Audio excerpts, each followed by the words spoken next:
Hare Krishna. I hope everyone is able to hear me good.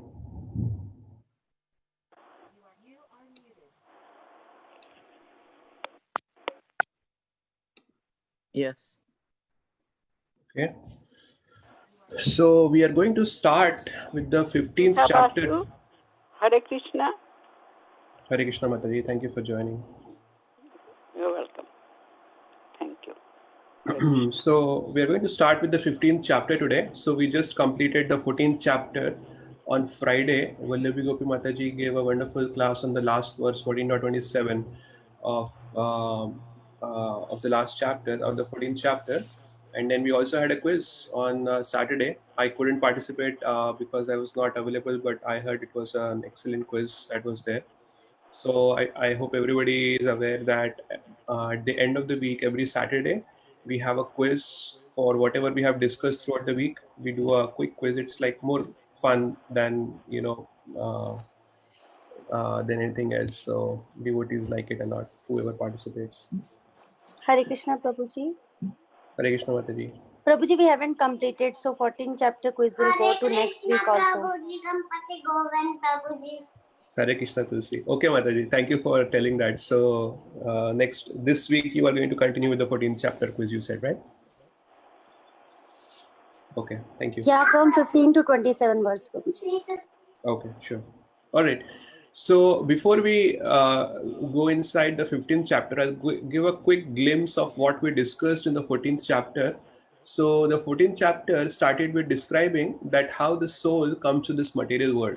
And as soon as the soul comes to this material world, it gets conditioned by the three modes. The 14th chapter also described the different characteristics of the three modes. And then it basically went into how being conditioned by the three modes, people who are very strongly conditioned by one of the three modes, they have different destinations. So either they can go up.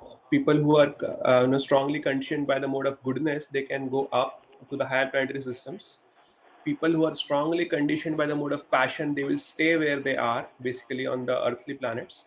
And people who are strongly conditioned by the mode of ignorance, they will go down towards the lower planetary systems. Or further, Krishna will talk about it later towards the 16th chapter, they might even have to go to hell, to the hellish planets, basically. So there are 28 hellish planets, by the way, that is described in Srimad Bhagavatam. So they might have to enter the hellish region as well if they are very strongly conditioned by the mode of ignorance. But then Bhagavad Gita or Krishna actually describes that there is a fourth option, and the fourth option is to get out of the material world and go to the spiritual world. And that can be done by unalloyed devotional service.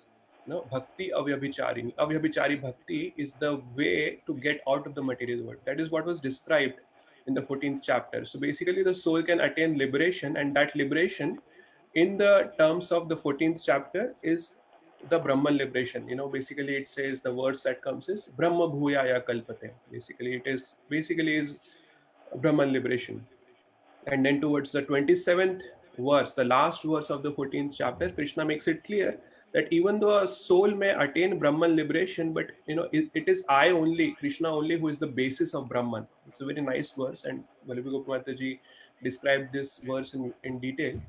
So now the question that comes is that if a person is performing avyabhichari bhakti to Krishna, then why is it that he is attaining Brahman? Why not Krishna? And the answer to that is because that is what the person wants. Basically, these chapters that we are discussing right now, they are talking about the Jnana section, and the Jnanis, their objective or their their goal is to attain Brahman. Their goal is not to attain Krishna. They basically use bhakti as a tool to attain Brahman. That is their idea. Excuse me. Now in the 15th chapter, so in the 14th, at the end of the 14th chapter, Krishna made it very clear that it is Krishna who is the basis of Brahman. Now in the 15th chapter, Krishna will describe that how by doing the same avyabhichari bhakti, a person can also attain Krishna, who is basically the name of the chapter is the Purushottam Yoga, and the yoga of the Supreme. So who is Purushottam, is the best amongst the, is the best of the Purushas.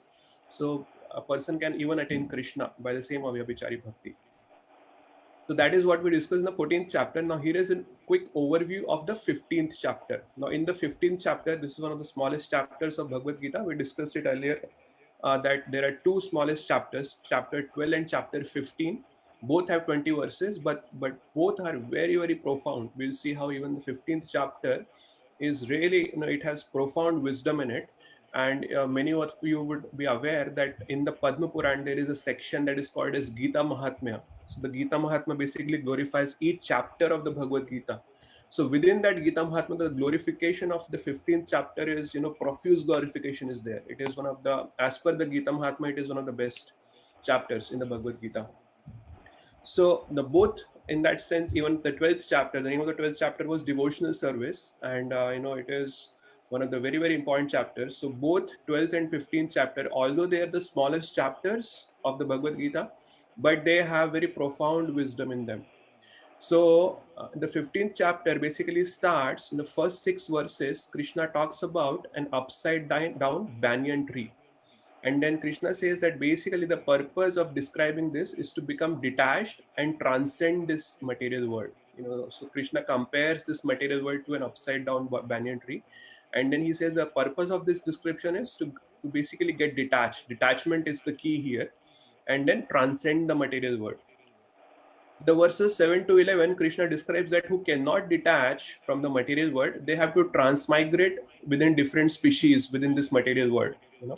So that is verses 7 to 11. Verses 12 to 15, Krishna describes that, it's not that Krishna abandons the living entity when they're transmigrating from different species. No, actually Krishna, basically maintains those, the living entities materially. And then he also says not just materially, in the 16th to 18th verse, Krishna says that I also provide, spiritual nourishment to the living entity. So Chakravarti Pad actually says that verses 16 to 18 are the 3 shloki Bhagavad Gita. And why 3 shloki Bhagavad Gita? He says that actually these 3 verses, 16, 17 and 18 verses of the 15th chapter, they give the essence, the import of the whole Vedanta. And then, so the essence of Vedanta is given in 16th to 18th verse, and the conclusion of the Vedanta, that the conclusion of the Vedanta is to know Krishna is to know everything. That is described in verses 19 and 20 of the 15th chapter. That is like a quick overview of the 15th chapter. Now let's start discussing these, starting from verse number 1. And Prabhupada has given an elaborate purport to 15.1. Let me share my screen.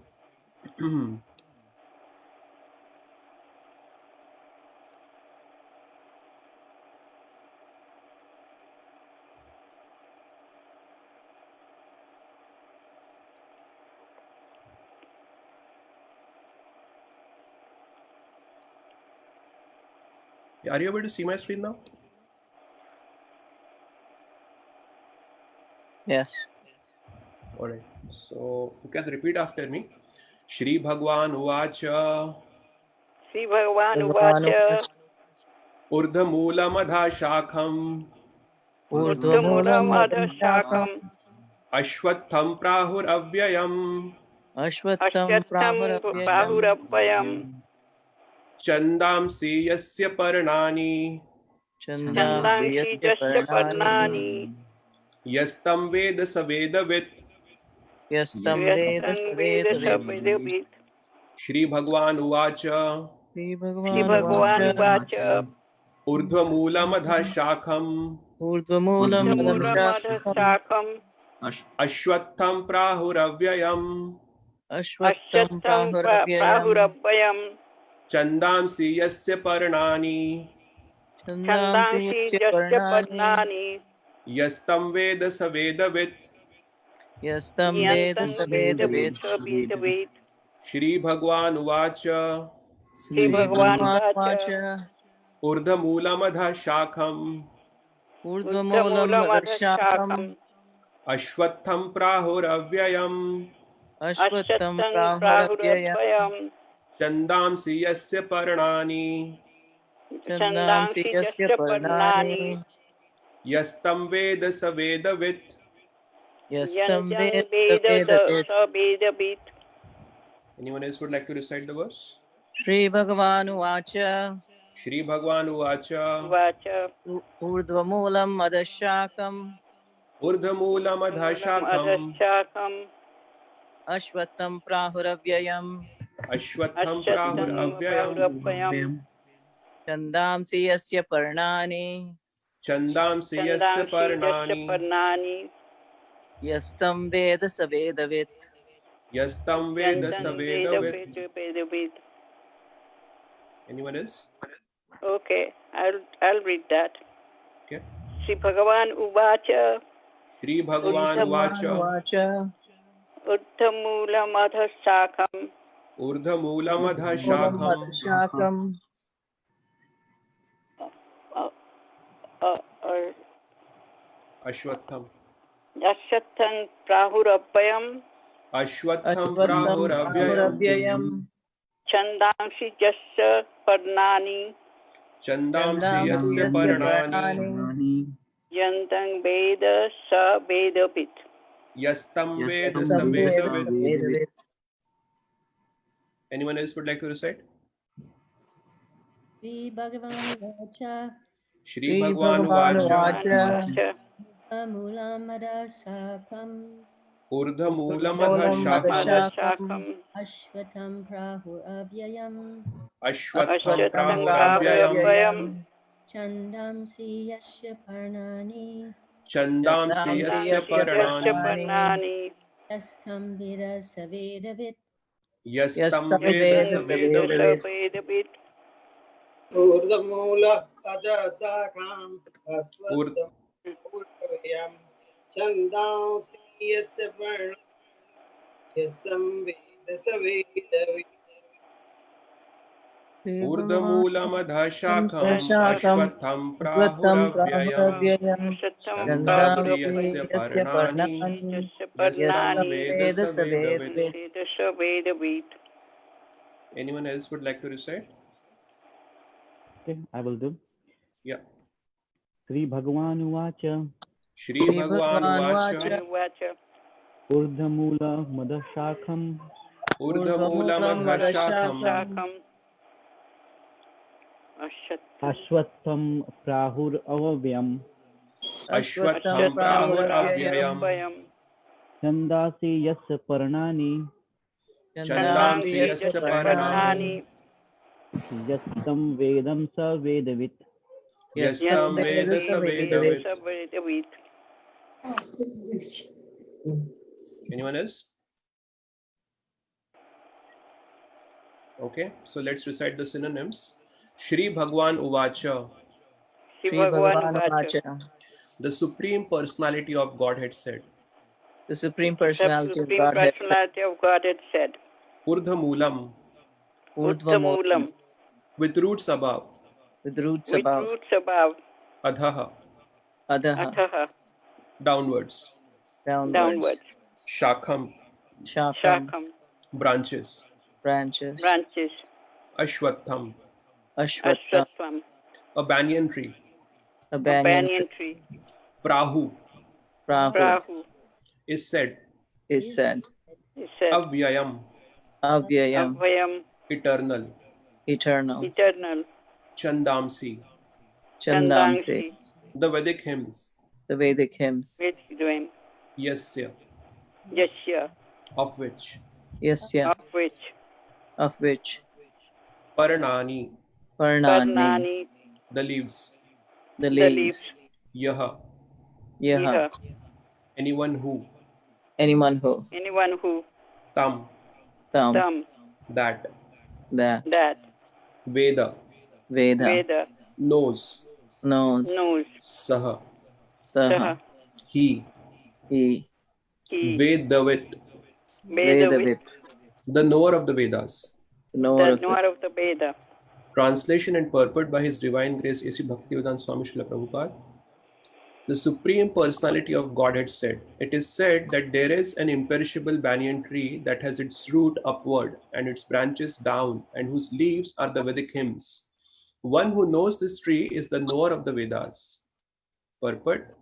After the discussion of the importance of Bhakti Yoga, one may question, what about the Vedas? It is explained in this chapter that the purpose of Vedic study is to understand Krishna. Therefore, one who is in Krishna consciousness, who is engaged in devotional service, already knows the Vedas. The entanglement of this material world is compared here to a banyan tree. For one who is engaged in fruitive activities, there is no end to the banyan tree. He wanders from one branch to another, to another, to another. The tree of this material world has no end, and for one who is attached to this tree, there is no possibility of liberation. The Vedic hymns meant for elevating oneself are called the leaves of this tree. This tree's roots grow upward because they begin from where Brahma is located, the topmost planet of this universe. If one can understand this indestructible tree of illusion, then one can get out of it. This process of extrication should be understood. In the previous chapters, it has been explained that there are many processes by which to get out of the material entanglement. And up to the 13th chapter, we have seen that devotional service to the Supreme Lord is the best way. Now, the basic principle of devotional service is detachment from material activities and attachment to the transcendental service of the Lord. The process of breaking attachment to the material world is discussed in the beginning of this chapter. The root of this material existence grows upward. This means that it begins from the total material substance, from the topmost planet of the universe. From there, the whole universe is expanded. With so many branches representing the various planetary systems, the fruits represent the results of the living entities' activities, namely religion, economic development, sense gratification, and liberation. Now, there is no ready experience in this world of a tree situated with its branches down and its roots upward. But there is such a thing. That tree can be found beside a reservoir of water. We can see that the trees on the bank reflect upon the water with their branches down and roots up. In other words, the tree of this material world is only a reflection of the real tree of the spiritual world. This reflection of the spiritual world is situated on desire, just as a tree's reflection is situated on water. Desire is the cause of things being situated in this reflected material light. One who wants to get out of this material existence must know this tree thoroughly through analytical study. Then he can cut off his relationship with it. This tree, being the reflection of the real tree, is an exact replica. Everything is there in the spiritual world. The impersonalists take Brahman to be the root of this material tree. And from the root, according to Sankhya philosophy, come Prakriti, Purusha, then the three gunas, then the five gross elements, Pancha Mahabhuta, then the 10 senses, Dashendriya, mind, etc. In this way, they divide up the whole material world into 24 elements. If Brahman is the center of all manifestations, then this material world is a manifestation of the center by 180 degrees, and the other 180 degrees constitute the spiritual world. The material world is the perverted reflection. So the spiritual world must have the same varietedness, but in reality. The Prakriti is the external energy of the Supreme Lord, and the Purusha is the Supreme Lord himself, and that is explained in Bhagavad Gita. Since this manifestation is material, it is temporary. A reflection is temporary, for it is sometimes seen and sometimes not seen. But the origin from whence the reflection is reflected is eternal. The material reflection of the real tree has to be cut off. When it is said that a person knows the Vedas, it is assumed that he knows how to cut off attachment to this material world. If one knows that process, he actually knows the Vedas. One who is attracted by the ritualistic formulas of the Vedas is attracted by the beautiful green leaves of the tree. He does not exactly know the purpose of the Vedas. The purpose of the Vedas, as disclosed by personality of Godhead himself, is to cut down this reflected tree and attain the real tree of the spiritual world. Namo Vishnu Padaya Krishna Prishtaya Bhutale Shrimate Bhakti Vedanta Swami Namine Namaste Saraswati Devi Gauravani Pracharine Nirvishesha Shunyavadi Paschatya Deshatarine. I'll read the translation one more time. The Supreme Personality of Godhead said, it is said that there is an imperishable banyan tree that has its roots upward and its branches down, and whose leaves are Vedic hymns. One who knows this tree is the knower of the Vedas. Now here is a question for everyone. Is this word a tree? Yes. It is a tree. Okay, then why don't we see the this the tree, the branches and the fruits and the leaves and the twigs? Oh, is this world a tree? You said. I thought you said, is this world a dream? Okay, no, I said, is this word a tree? Because that is what this verse says. It's the reflection. If you're considering the spiritual world as the real tree, then it's a reflection of that tree. Sure. I mean, even if we take it as a reflection of a tree, why don't we see the branches and the fruits and the That's a good question. I was thinking about that myself as you were describing the reflection. Because in the reflection in the water is not, you can tell, is completely unreal.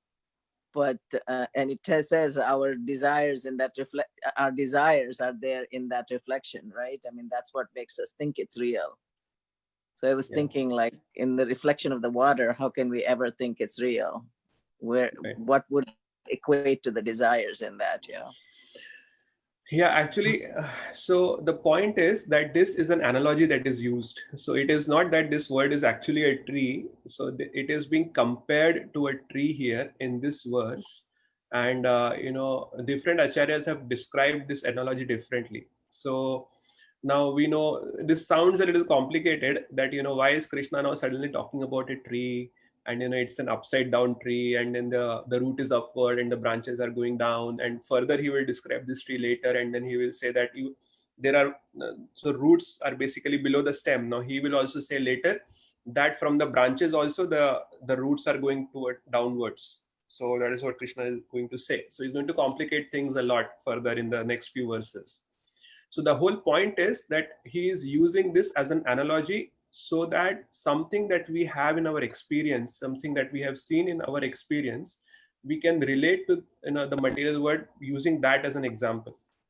Again, because this is an analogy, you cannot stretch it too much. Analogies are used to convey some point. If you stretch it too much, like a rubber band, the rubber band will break. So there is a certain scope for a specific analogy that is used. Now, interestingly, this analogy is also used in Srimad Bhagavatam, and that comes in one of the very, very important sections of Srimad Bhagavatam. Does anyone know where is that analogy used? Any idea? Is it the forest of material sense enjoyment? No, Mataji. Do you know the canto and the chapter, I mean? Or just the canto? I think it's 4, but I'm not positive. Okay, it may be there. I have not seen there. What I was referring to is it is used in the 10th canto, in the 2nd chapter, the prayers of the demigods, when Krishna is still in the womb of Mother Devaki. The devatas all assemble and they offer prayers to Krishna in the womb of Mother Devaki. There the devatas use this analogy, and if time permits, we'll read that what the devatas say about this. It's not exactly similar, but very similar here. Okay, so now let's try to focus on this. I'm sorry, someone has any comments? Prabhuji, I have a comment. Yes, Prabhu. I don't know if you know, in the genealogical description of all the gotras in India, it has been heavily used, like which Sakha you are from. Like they were expert of certain part of the Vedas. So when in marriage ceremony, we have to find out which branch they are belong to from Vedic perspective. So it's mostly, I mean, now, but the roots are there. Like Prabhupada explains here, the root is from Brahmaji, Brahmaloka, and then it's coming down.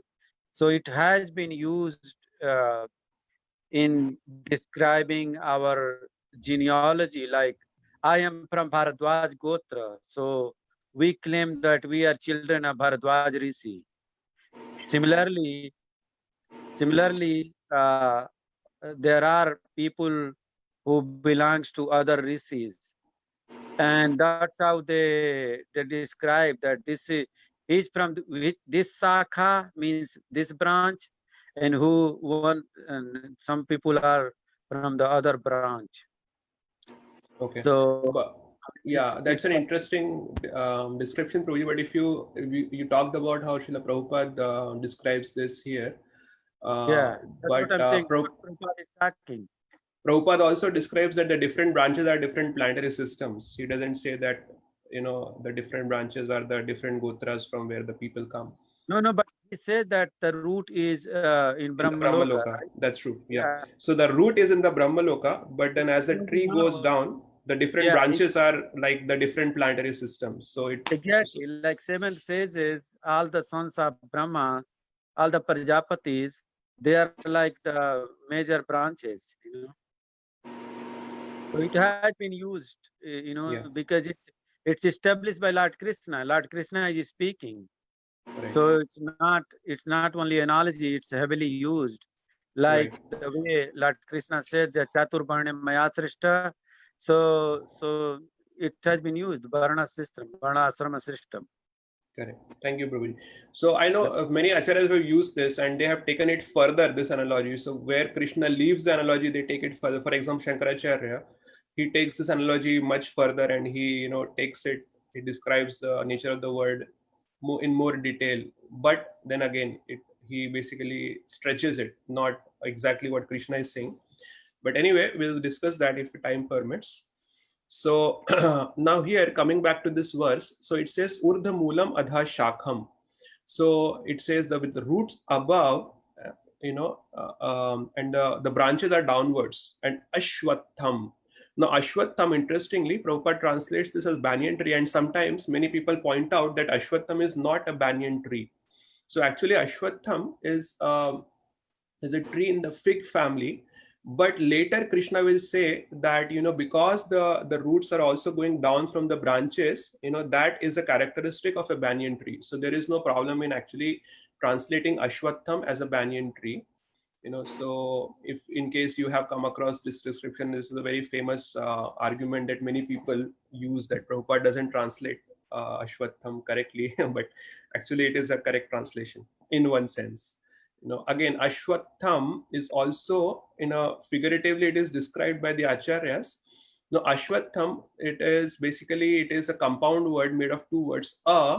Is basically not, and Shwatham is it's like a variant of the word Shashwat. Shwatham is a variant of the word Shashwat. Shashwat means eternal.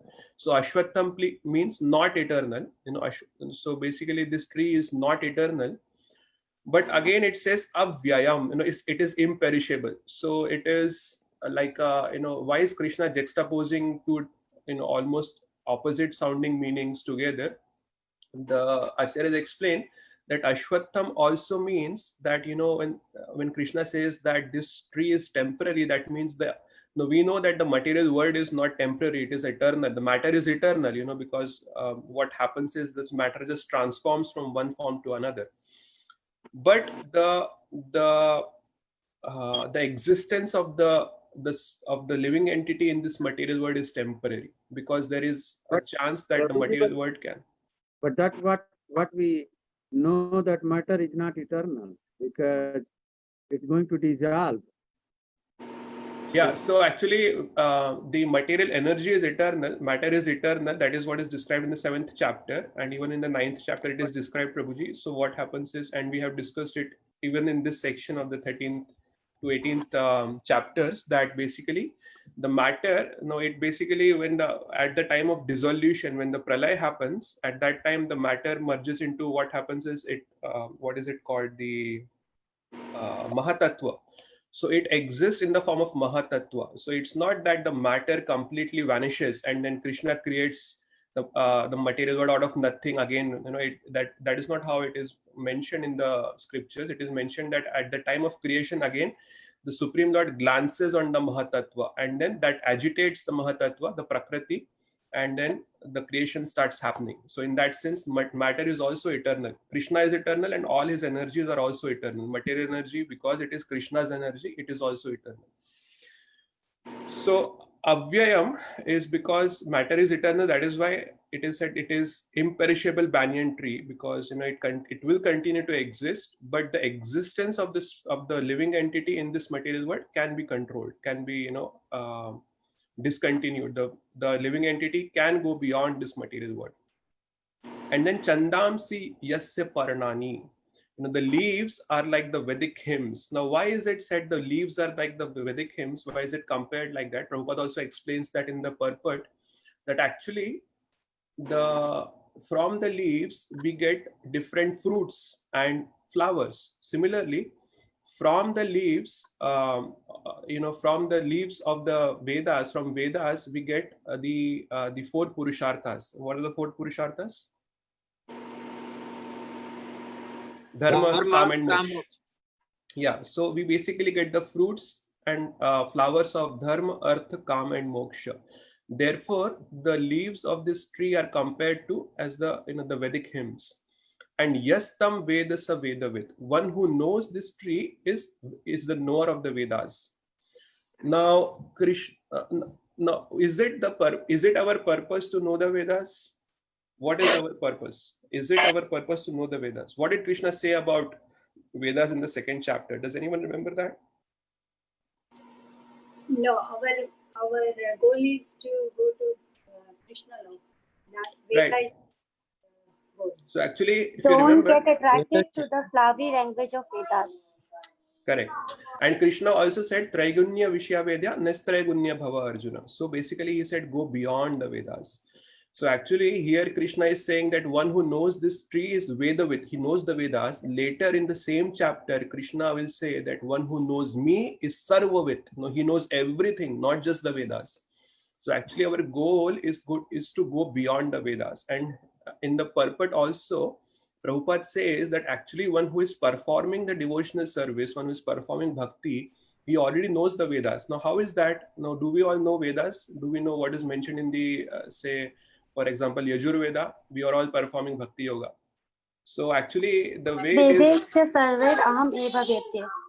Yeah, so in the 2nd chapter, Krishna gives an analogy that actually one who knows the purpose of the Vedas, he also knows Vedas, So the purpose of the Veda in the 15.15, as Mataji said, Vedescha sarver ahameva vedya. The purpose of the Vedas is to know Krishna.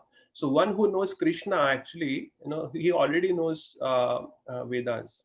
So Krishna had used that analogy in 2.47, if I'm not wrong, that basically whatever purpose is served, Yavan Artha Udapane is the verse that comes.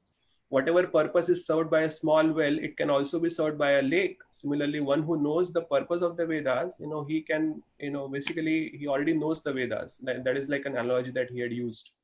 Now, this analogy of tree, this is also used in one other context, that sometimes the material body is also compared to a tree. So the material, sometimes we say that if a person commits suicide, it basically gives sinful reactions. So it is mentioned in the Vedic scriptures that a person should not commit suicide. It is one of the most sinful activities, and the result of this sinful activity is that the person will have to assume like a ghostly body for a certain time. He will have to exist in a ghostly form, So the way it is mentioned in the scriptures is that this material body is like a tree which has been given to the like a soul, a spirit soul. And the purpose of this material body is to obtain the fruits. If from tree we get different fruits, right? So the soul can actually get the fruits of dharma, artha, and kam, and most importantly moksha. So this material body is like a tree that is assigned to a particular living entity, and it is one of the foremost dharmas of the living entity is to protect the body.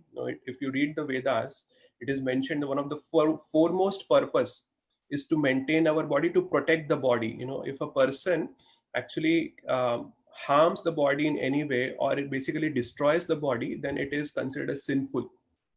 Now, if we understand this, at the broadest level, we think that sin basically means to kill someone is sin, or to hurt someone is sin, or to hurt animals is sin. But the Vedas describe, even the Acharyas, they describe that in the broadest sense. They describe that the purpose of life, the purpose of existence, the purpose of human life is to basically go beyond this material world. And any activity that we perform that basically either stops us from achieving that goal, or it basically in any way digresses us from achieving that goal, that is then because it digresses us from the goal of the life, that is considered as sinful. So any such activity that digresses us will be considered as sinful. So we might have all heard from our own gurus and even from Prabhupada that we should use our time very consciously. We should not waste our time on different things like watching TV and so many different other things that we do.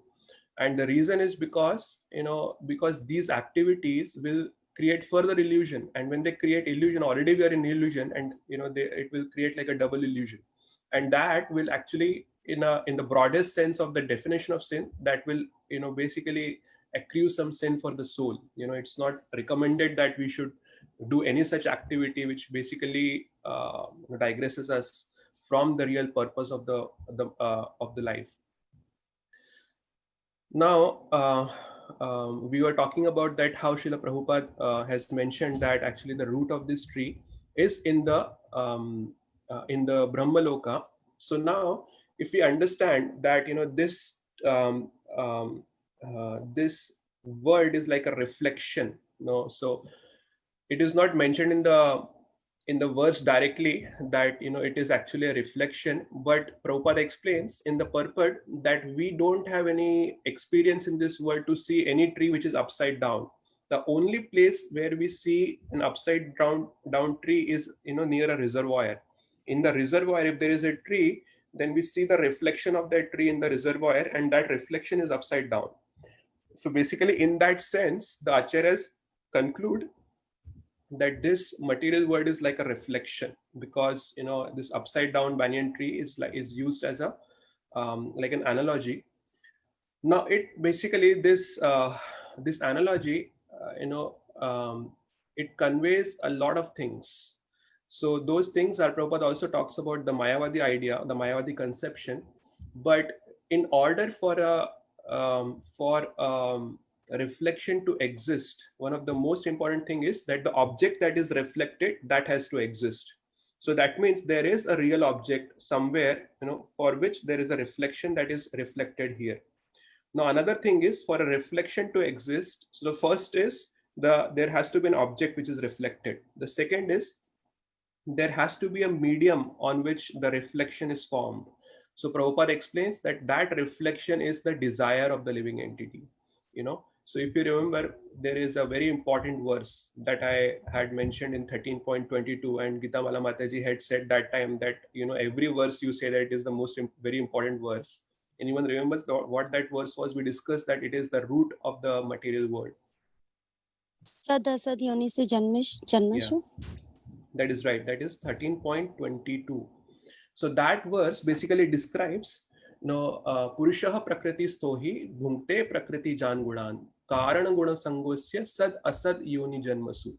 So bhunkte prakriti, the desire to enjoy the material world, that is the root, that is the seed. So in the 13th chapter, the seed was described. In the 14th chapter, the material world consists of the three modes that was described. And now in the 15th chapter, the whole material tree is described. That seed that was discussed in the 13th chapter, that seed has now given rise to a full tree of material existence. So there has to be a medium on which it is reflected, and that medium, Prabhupada explains, is the desire. And the other thing is, there has to be a perceiver who is perceiving both the object that is reflected, the medium on which the object is reflected, and the reflection itself. So that perceiver, it is explained that it is Krishna first of all, because it is Krishna who can perceive all three things simultaneously. And the second perceiver is us, the living entity. So the living entity is not the reflection, the living entity is the observer. But the problem with the living entity is that it can only perceive the reflection. Because it is conditioned, it cannot perceive the medium of reflection, and it cannot perceive the original object which is being reflected. So to be able to observe the original object, the living entity has to get out of the material world. And the fourth thing is that, to perceive the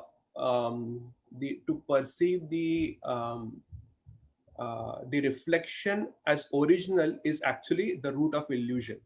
So we actually think that this reflection is the original thing, and we try to enjoy it, and that actually gives rise to illusion. So we have to understand that what we are seeing in this material world is just a reflection. Prabhupada also writes in the purport here, we just read, that everything that is there in the material world, because it is a reflection, that means the same varietedness has to be there in the material world also, and that varietedness is being reflected here in the material world. So we know that everything which is there in the material world, it is like a perverted reflection of the spiritual world. Now, why is it called a perverted reflection? There are examples to understand that. For example, the most attractive thing for a living entity in the material world is the male-female relationship.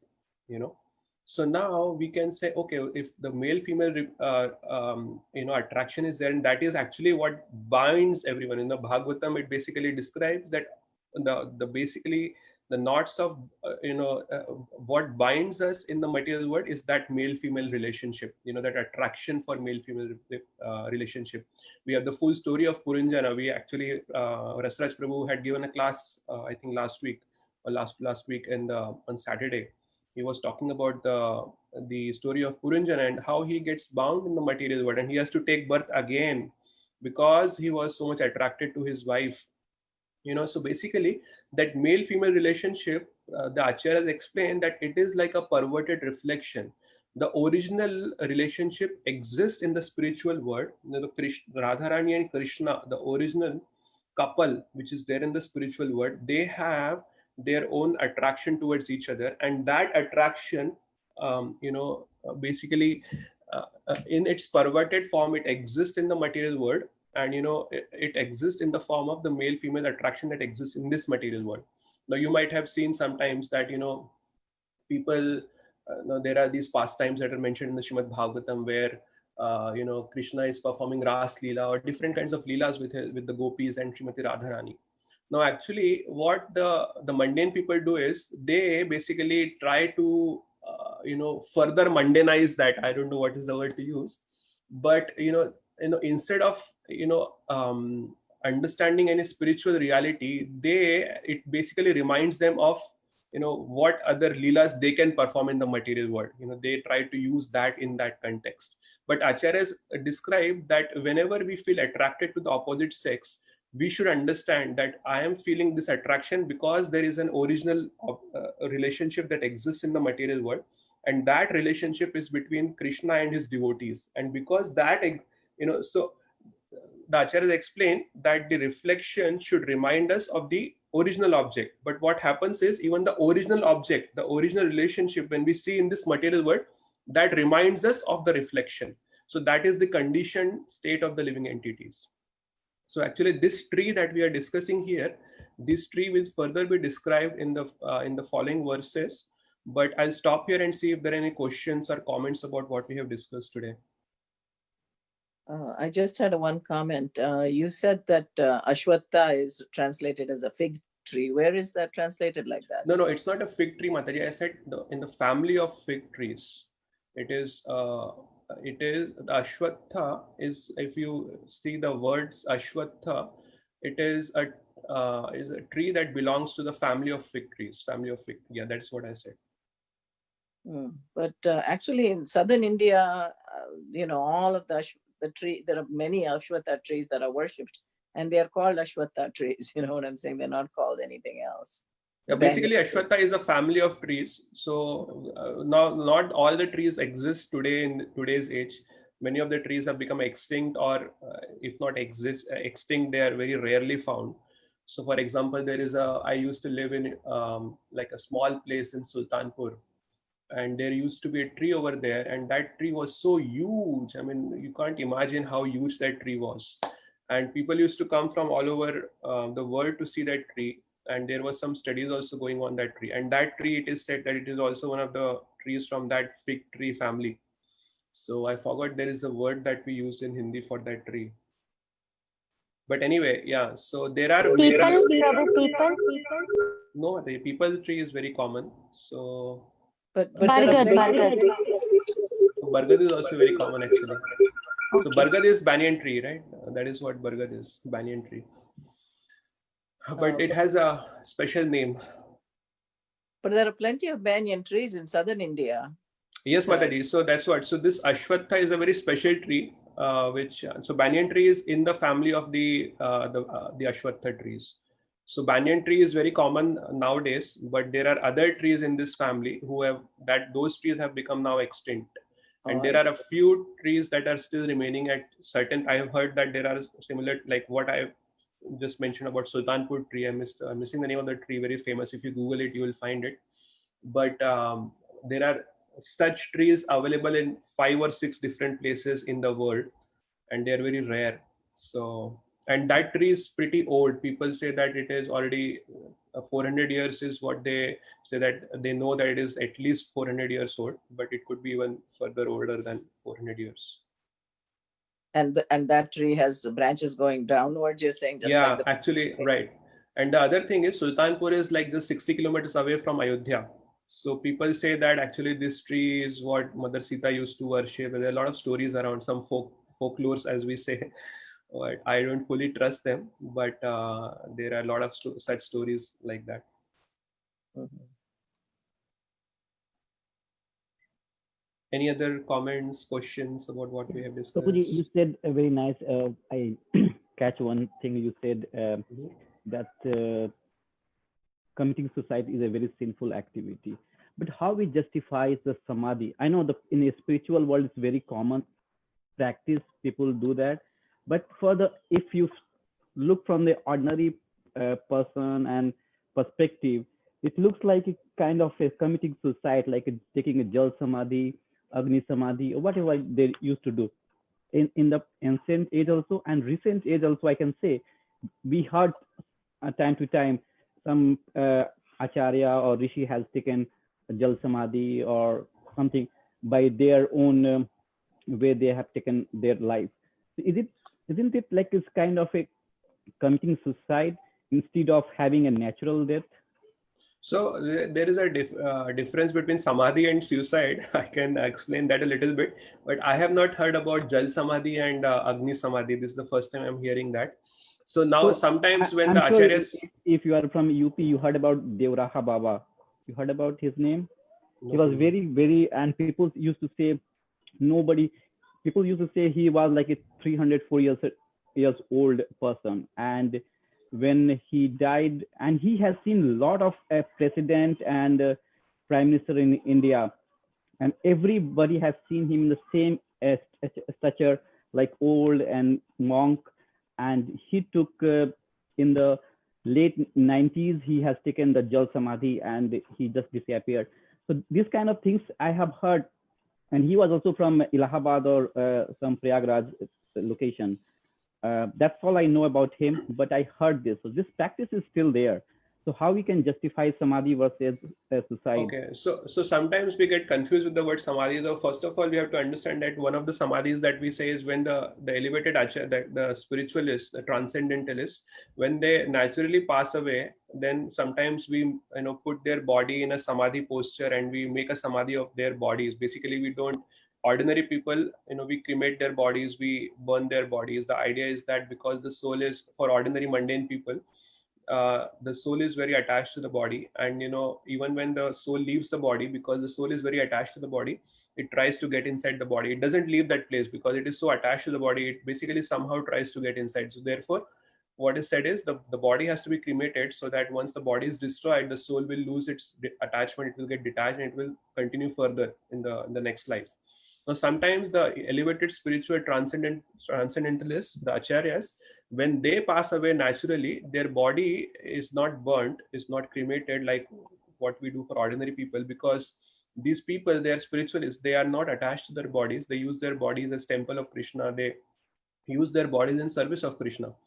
So for them, the samadhi can be made. Their bodies are considered as sacred because they have always used their body in the service of Krishna. It is considered that their bodies are like temples, and you can offer obeisances to their bodies as we are offering obeisances to Krishna. In that sense, we basically, and that reminds, when we make those samadhis for those elevated Vaishnavas or transcendentalists, that reminds us that we similarly have to dedicate our own lives to Krishna or to God and serve them wholeheartedly. Now there is another category of samadhi, that is when the yogis take samadhi. So the Ashtang yogis, and it is actually described in the Srimad Bhagavatam at various places.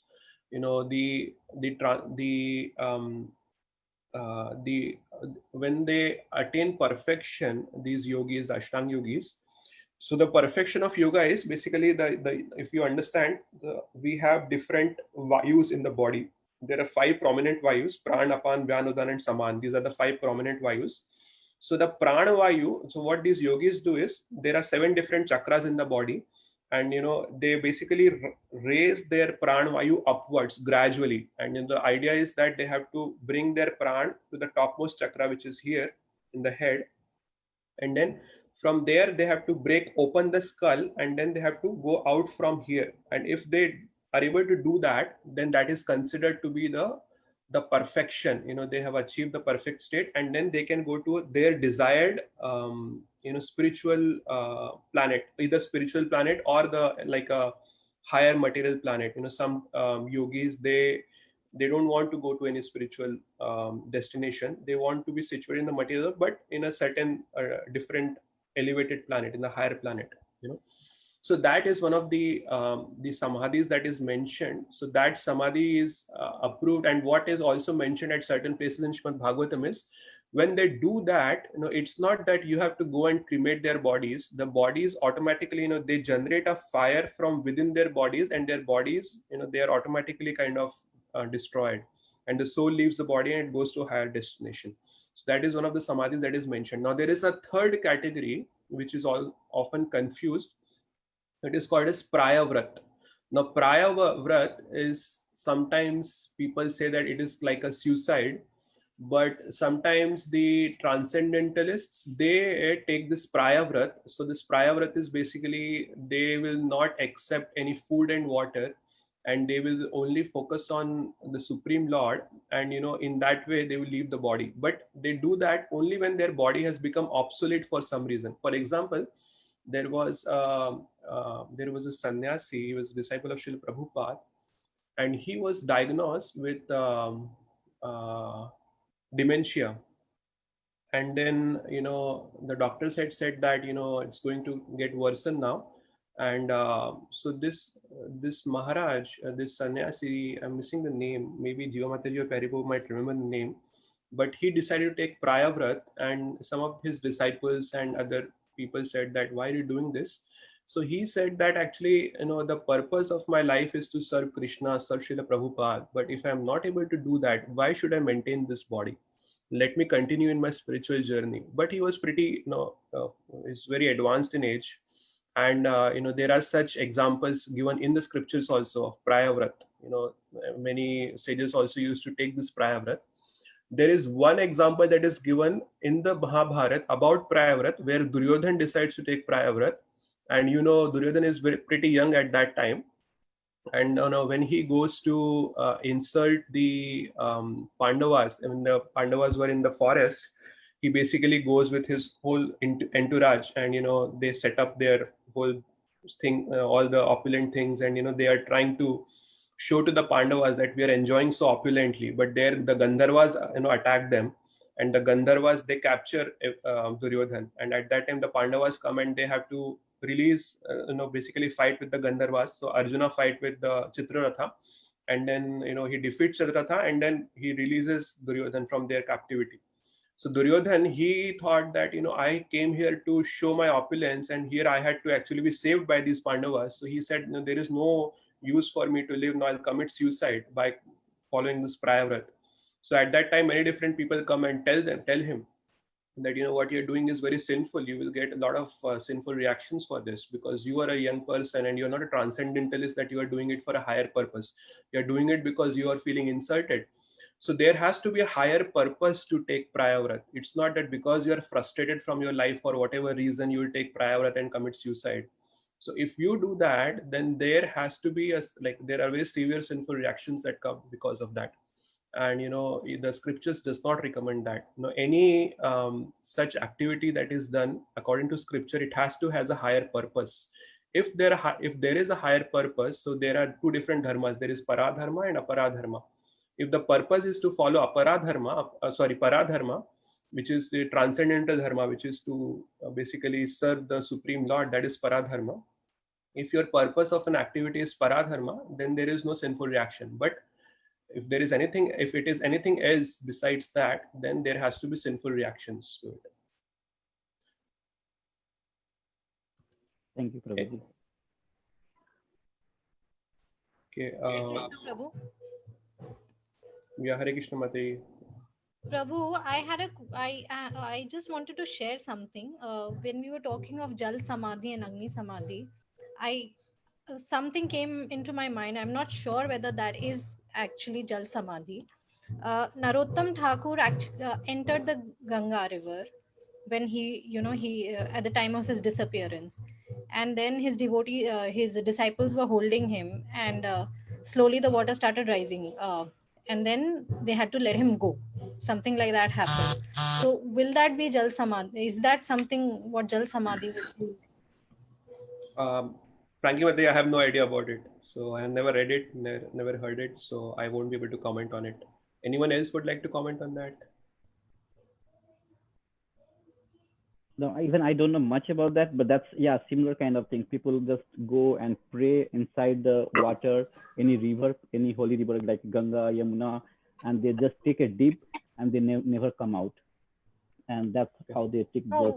Yeah, and for Narottam Thakur, they say that the water started rising and there's a lot of is given around it.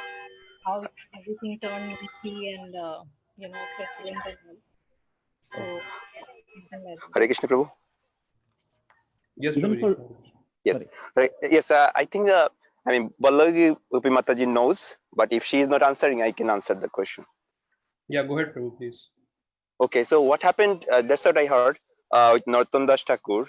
So he had a lot of Brahman disciple, and in India, Narottam Das Thakur by birth he wasn't a Brahman. So when they took initiation from Narottam Das Thakur, and then after Narottam Das Thakur left his body, a lot of Brahmins they were criticizing his disciples. Say what happened to your Guru Maharaj? He wasn't a Brahman and you took an initiation from him. So they were insulting his disciples. So because of that, his disciples were crying with the dead body of Narottam Das Thakur. So what happened? He regained consciousness and he ordered his disciples to take his body to Ganga. And when they took his body to Ganga, and then he ordered them to bath him in water of Ganga. And while they are bathing him with the water of Ganges, then milk was coming out of his body. So his body was melting and milk was coming out of his body. So I'm not sure. I never heard of this description or water rose. I heard that his body was melting while he were bathing his body, and that's how he vanished. His whole body vanished. Hare Krishna. Thank you, bro. Thank you for Thank you, Prabhu.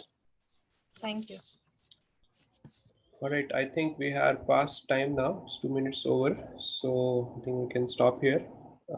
Thank you, everyone. Thank you for joining. Vanchakalpatarubhyascha kripa sindhyabhya evacha patitanam pavanebhyo vaishnavebhyo namo namaha.